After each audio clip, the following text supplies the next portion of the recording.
Brothers and sisters, I like to do something different.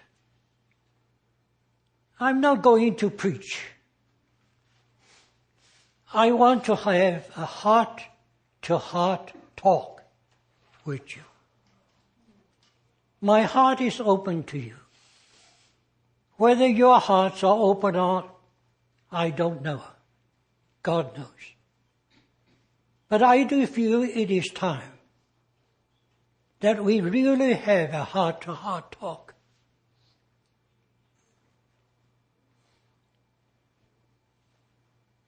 About 2 weeks ago, as I was meditating before the Lord, the word charge came to me. We know that Paul, after he was released from his Roman imprisonment, he traveled around to revisit those places that he had labored before. And he wanted to cover some new areas. In a sense, he was in a hurry. So when he left Ephesus, he left Timothy behind. But the work was not done yet, was not finished yet. So he gave charge to Timothy. And this word charge impressed my heart. When God created man,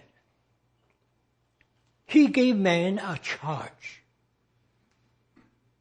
Even though He has provided everything in the Garden of Eden.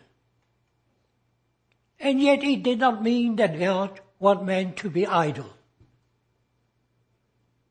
So He gave charge to man.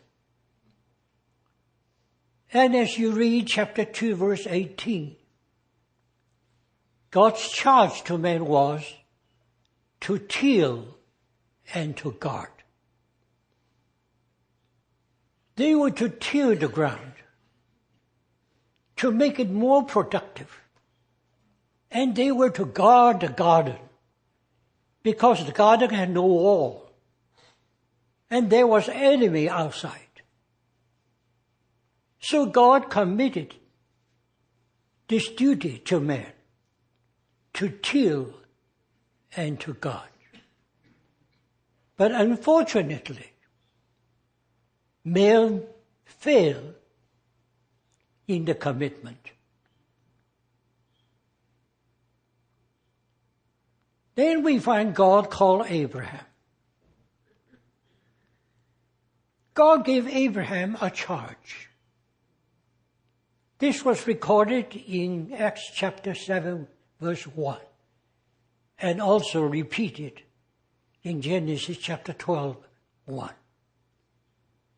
God charged him to leave his native land and his kindred and to go to the place where God will lead him. That was the charge to Abraham. In carrying out that charge, we know the history, how there were ups and downs in the life of Abraham, until finally he kept the charge of God.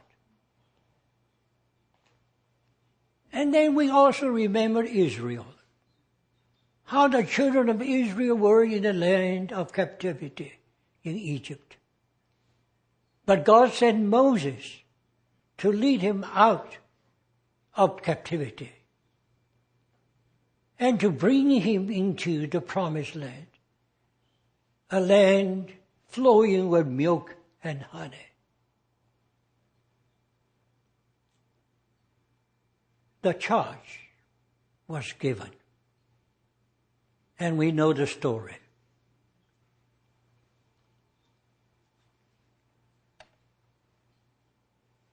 when Moses led the children of Israel through 38 some years of wandering, they came back to the east side of the border of Canaan. And there Moses gave this book called Deuteronomy. It was a restating of the charge. Because the children of Israel, that first generation, they came to the border of the promised land, but they failed to go in. And now they were again at the border of Canaan land. And Moses encouraged them to go in and possess their possession. Now, brothers and sisters, what made me think of these things? Because of 40 years. 40 years ago, that's where we first began. So I would like to share with you some of the past histories in order that we may really be before the Lord and consider the charge that God has given us. It was in the 1960s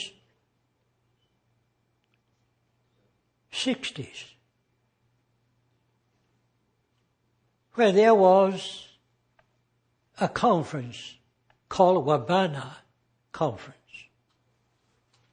Now it is called Wabana Conference because the conference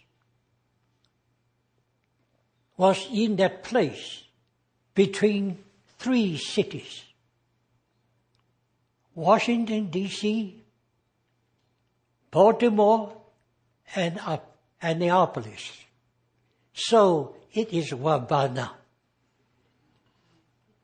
And this conference began with the thought of a brother whom I knew very well. He is now with the Lord. He was thinking of bringing people together. Those who knew T. Austin Sparks, and those who knew Divine Fromke, and those who knew myself. So he wanted to bring these people together. And that's the beginning of the Wabana Conference. Every summer, there was such a conference. And Brother Sparks, Brother Frankie, and myself were the speakers. The conference place was not a very good one, but the spirit was good. And during one of the Wabana conference, 2 sisters coming from Richmond, they were active in the charismatic movement. You remember 60s is the time of the charismatic movement. And they came to Wabana conference. They heard something they had never heard before. They were challenged by the Lord. And they were changed. So when they returned to Richmond, one of the sisters invited Brother Chase, who started this conference, to come for a visit. And it was through Brother Chase I was introduced to the sister. So 40 years ago, she invited me to come to her home, and we have a weekend. Those who attended were mainly sisters. If I can remember, only 2 brothers. One was her husband, and other was another friend. So I visited this home occasionally. But then she asked me if I can come every month. So I came once a month, a weekend, and we have time together. Again, they were mostly sisters, but gradually some young brothers heard of it, and they began to come. And I know that some of the young brothers are now here, not as young brothers anymore.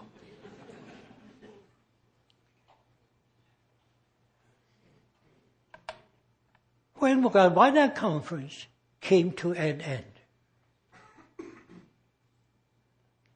in 1973, I suggested to the little group that was meeting in the sister's home whether we should have a conference, a small one, in Richmond.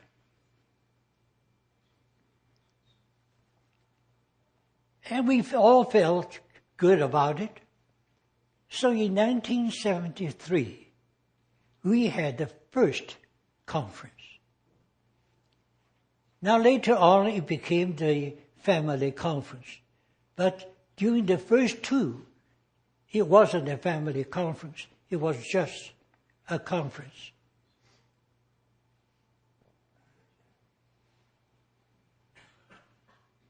I remember during that conference, we met at River Road in the Episcopalian Diocese Center.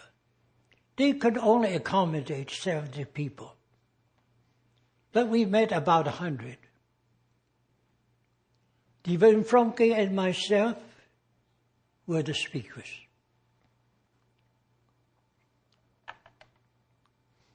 Then we had the second conference in 74. Lance Lambert of England was invited to come. If I may say that, that's the year that our brother was married.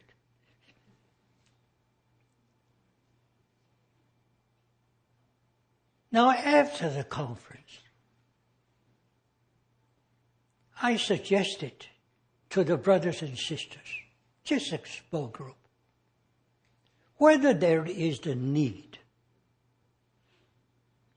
of a testimony of Jesus in the city of Richmond. Now, I do not mean that there are no churches in Richmond. We find Richmond is a city of churches. I do not mean there were no Christians. There were lots of Christians around. But whether there is a testimony of Jesus, a corporate testimony, an expression of that testimony. And that is something that God has revealed to us. So finally we decided we'll pray about it. And after prayer, we felt God's need of it. But instead of remaining in a sister's home, we feel it should come out of their sister's home. And not only that, but the brothers should be in responsibility. There were 3 sisters at that time who were in responsibility. And they were so gracious they were willing to step back and support the young brothers. So that's how we first began in 1974. We didn't have a place of our own. We moved around several places until finally the Lord located us in this place. 40 years is a long time.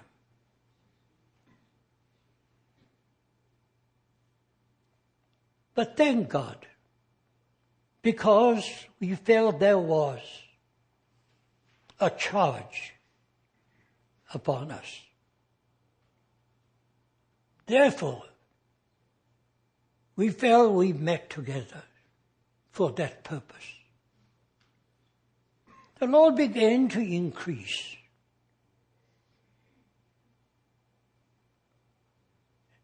And not only that, but when we came to the 80s, beginning of the 80s to the middle of 80s, I think in this country there were other places that had the same burden for the testimony of Jesus. And I think it was 1985 that we came together and we went through some of the subjects, such as, who are we? Why do we gather together? And so forth. Thank God, through the years, we felt we were blessed.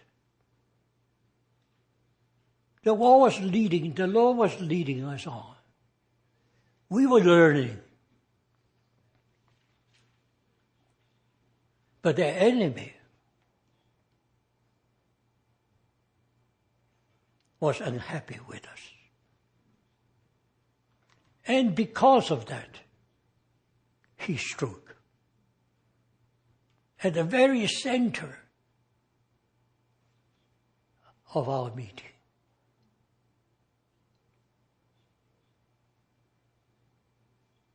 A group with some of the responsible brothers left.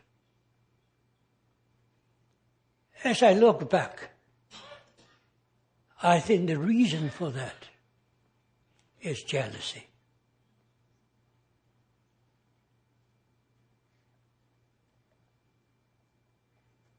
But thank God, by His grace, we continue on.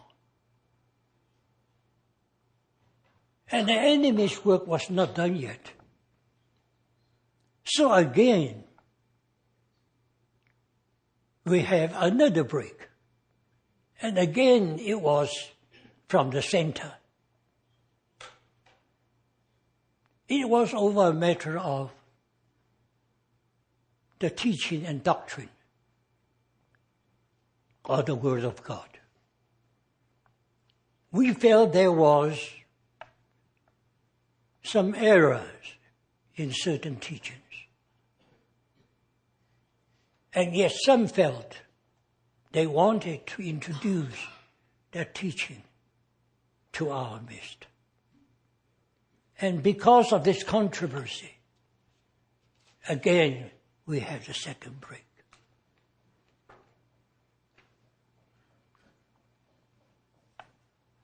And after we have gone through 2 breaks, we are so weakened spiritually that we began to compromise. That's my feeling.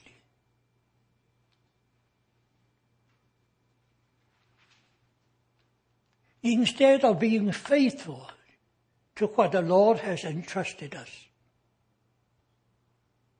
instead of being one with the same vision, we become a mixed multitude.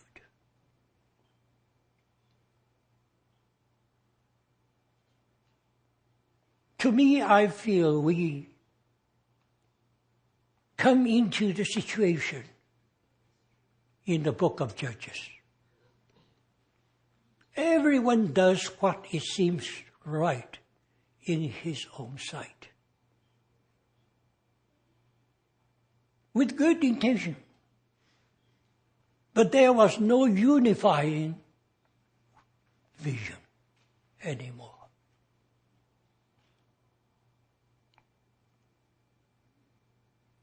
Brothers and sisters, I want to be very frank with you. I feel that that is where we are. We are no longer a people with vision.